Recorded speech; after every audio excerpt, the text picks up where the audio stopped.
আসসালামু আলাইকুম প্রিয় দর্শক, আশা করি আপনারা ভালো আছেন।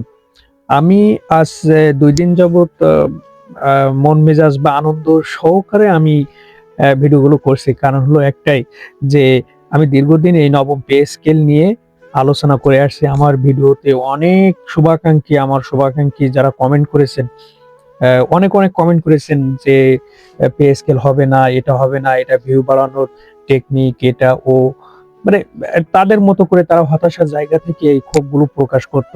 তা আমি সবসময় একটা কথা তাদের কমেন্টে বলতাম যে, "ভাই হতাশ হবেন না। অবশ্যই ভালো কিছু হবে।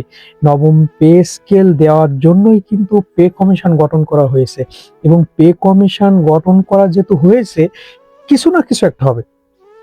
এই বিষয়টাকে আমি বারবার তুলে ধরতাম যে কিছু না কিছু না একটা কিছু হবে এবং বিভিন্ন পত্রিকায় যে সংবাদগুলো আসতো সেই সংবাদগুলো বিশ্লেষণ করে আপনাদের সামনে তুলে ধরতাম যে হবে।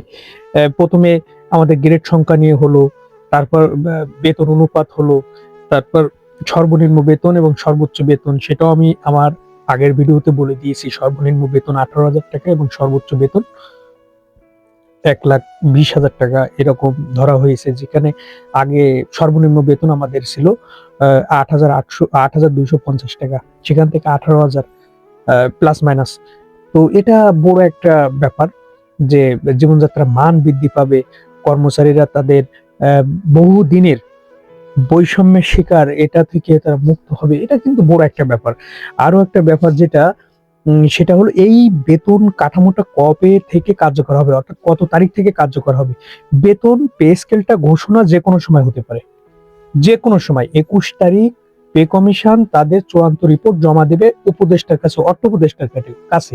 অর্থ উপদেষ্টা ওইটা উপদেষ্টা পরিষদে উত্থাপন করে আলোচনা করে ব্যা ওইটা ঘোষণা দেওয়ার তারিখ নির্ধারণ করবেন। সেটা হতে পারে ফেব্রুয়ারির ১ম অর্ধে। এটা প্রথমার্ধে হওয়ার সম্ভাবনাটা বেশি।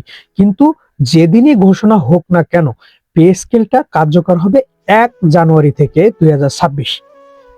১লা জানুয়ারি থেকে কার্যকর হবে এবং এটা কিন্তু ১ জানুয়ারি ২০২৬ থেকে ৩০ জুন ২০০০ আ বা ২৬ এই ৬ মাস কিন্তু এটা আংশিকভাবে দেওয়া হবে। যে কারণে বাজেট সংশোধন করে ৳২২,০০০ আরো প্লাস করা হয়েছে এই আংশিকটা মেটানোর জন্য। কারণ পুরো বেতন কাঠামোটা আপনার কার্যকর করা হবে ১লা জুলাই ২০২৬ থেকে অর্থাৎ ২৬-২৭ অর্থবছর থেকে। আর এখানে আংশিকভাবে দেওয়া হবে এই ৬ মাস। তো আ পুরোটাই পাবেন আমরা আশা করি ১লা জুলাই থেকে। সেটাই হোক, আস্তে হোক, সমস্যা নাই। হচ্ছে এটাই তো আলহামদুলিল্লাহ। তো ১লা জুলাই থেকে আমাদের ফুল পাবো আমরা বেতন কাঠামো নতুন যে বেতন কাঠামো আসবে এবং ১ জানুয়ারি থেকে আমরা এটাকে পাবো আংশিকভাবে। তো এই আংশিকভাবে পাইলেও কিন্তু সরকারি কর্মচারীরা তাদের বেতনের অনেক অংশে বেড়ে যাবে এবং তারা খুশিও হবে। তো আমরা এখন অপেক্ষায় আছি যে আগামী কত তারিখ কি পে স্কেল ঘোষণা করবেন প্রধান উপদেষ্টা, অর্থ উপদেষ্টা মিলে। এটা দেখার জন্য পুরো জাতি সরকারি কর্মচারীরা অপেক্ষায় আছে এবং সর্বনিম্ন বেতন এবং সর্বোচ্চ বেতন কত ঠিক করেন। যেহেতু বলেই দিয়েছে একটা পত্রিকায় আমরা দেখছি হয়তো ওর আশপাশেই হবে। তো ভালো থাকবেন দর্শক আর ভিডিওটি ভালো লাগলে অবশ্যই সাবস্ক্রাইব করবেন। আসসালামু আলাইকুম।